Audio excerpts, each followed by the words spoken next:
হাজার হাজার কোটি টাকা নতুন করে হাসিনার সাথে মিটিং করেছে, ইলেকশনের আগে বড় বড় ফিগারকে এখানে অ্যাসাসিনেশন করা হবে, গুপ্ত হত্যা করা হবে। পুরো এখানে ভারতীয় আধিপত্যবাদ এখানে সব থেকে বেশি অ্যাক্টিভ আছে। এখানে আওয়ামী লীগের হাজার হাজার কোটি টাকা তার সচিবরা, তার পুলিশরা, তার পান্ডারা সব রয়ে গেছে। আর্মির মধ্যে একটা বড় অংশ রয়ে গেছে, কোনো সংস্কার করা হয় নাই। তারা বারবার স্যাবোটেজ করবার চেষ্টা করছে, এই রাষ্ট্রকে, এই সরকারকে ফেল করানোর চেষ্টা করছে।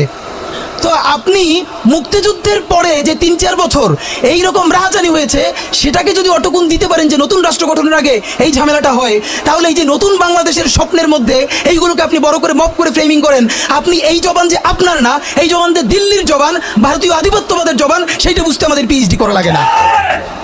সুতরাং জুলাই সনদের সাথে নির্বাচনের ক্ষেত্রে শুধু আমাদের 2 মিনিট কথা।